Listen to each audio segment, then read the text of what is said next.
Jadi banyak masyarakat yang bertanya-tanya apakah memang sudah ditemukan obat yang dapat menyembuhkan COVID-19. Ini salah satunya ya, karena kita mendengar ada remdesivir yang sudah menyembuhkan 166 pasien di Amerika begitu ya. Kemudian juga ada plasma darah yang juga bisa nantinya 1-2 bulan lagi kata Pak Yusuf Kalla ya. Iya, bisa digunakan untuk mengobati COVID-19. Tapi apakah memang sudah ada? Kita langsung bertanya dengan Dr. Lona. Ini dokter spesialis farmakologi. Selamat pagi. Selamat pagi, dokter. Dokter. Selamat pagi, Mas Arif, Mbak Rati. Ya, sehat ya dok ya? Iya. Ya. Dok, ini banyak sekali nama obat-obat yang juga keluar atau terpublish begitu ya di masyarakat. Ada remdesivir, kemudian kemarin juga ada Avigan, ada chloroquine, belum lagi juga ada yang lagi viral juga kemarin yang kotaknya tulisannya kita nggak ngerti itu. Obat herbal dari Cina begitu. Sebenarnya ini sudah ada belum sih dok yang bisa menyembuhkan? Sampai saat ini belum ada pengobatan spesifik. Artinya obat definitif yang digunakan untuk menyembuhkan pasien COVID-19.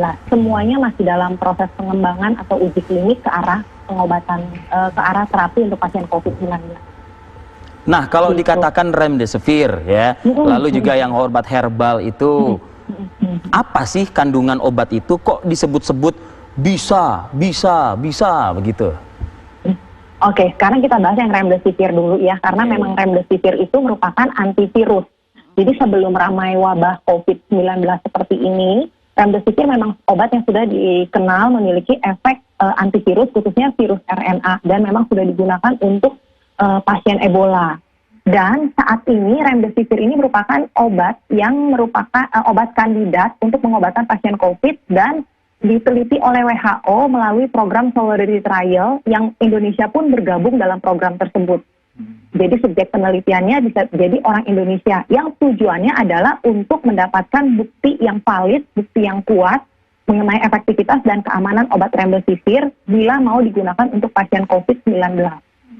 Nah, untuk riset tersebut, untuk riset Solidarity Trial yang programnya dari WHO di mana Indonesia turut serta, ini untuk memastikan bahwa riset tersebut di Indonesia berjalan sesuai dengan standar penelitian yang ada di negara kita, itu Badan Litbangkes dari Kementerian Kesehatan Republik Indonesia langsung mengkoordinir jalannya penelitian atau jalannya riset tersebut di negara kita.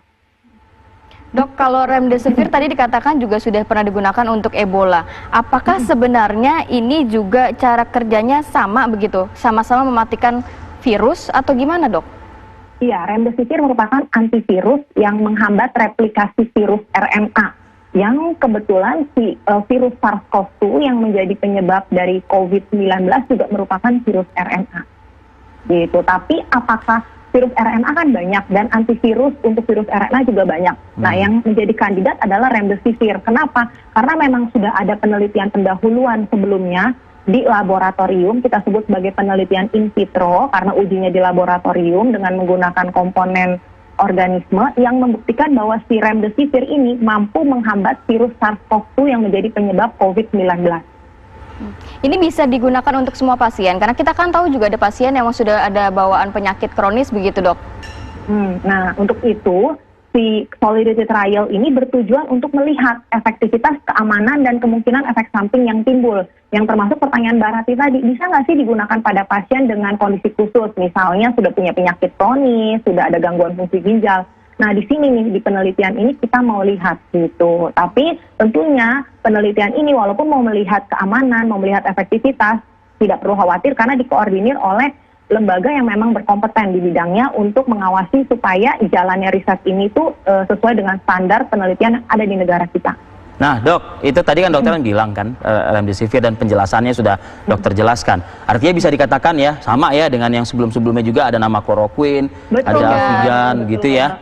Betul. Karena di Solidarity Trial ini ada 4 obat mas yang diuji. Selain remdesivir, ada lopinavir ritonavir, terus ada chloroquine yang tadi disebutkan, dan lopinavir ritonavir yang dikombinasi oleh interferon. Jadi ada 4 kandidat obat yang diujikan untuk diberikan pada pasien COVID-19.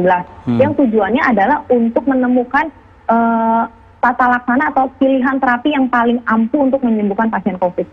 Dok, saya sih pakai suara atau kepala masyarakat awam ya dok ya.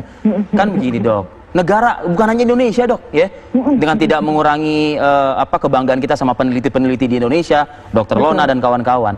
Dunia ini juga lagi menanti begitu, dengan segala macam kemajuan teknologi dan lain sebagainya. Artinya kalau misalnya sejauh ini belum ada juga, apa sih dok tantangan kesulitannya gitu loh dok? Pertanyaannya. Apa tantangan dan kesulitannya untuk menemukan gitu loh, untuk menemukan ini gitu, menemukan obatnya COVID-19 atau vaksin COVID-19 ini gitu. Oke. Ini kan yang namanya penyakit COVID-19 itu kan penyakit yang disebabkan oleh virus ya. Virus yang sebenarnya sudah lama, itu virus corona sudah ada, tetapi virus ini bereplikasi sedemikian rupa. Yang namanya virus adalah organisme yang sangat cepat bereplikasi, dan begitu dia bereplikasi, dia memiliki perubahan terhadap berubah daya tahannya.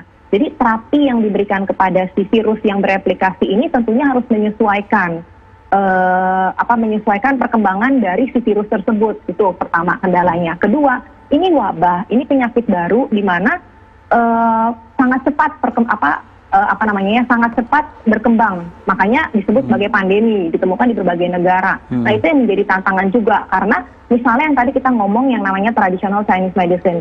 Itu. Ada perbedaan ras kan. Misalnya kita mau kasih obat tersebut tuh yang kapsul Yan Huat Qing Wen, bukan remdesivir ya, ada kapsul lain yang berasal dari China yang merupakan traditional Chinese medicine dan mau digunakan di negara kita. Ada perbedaan ras, ada perbedaan faktor lingkungan.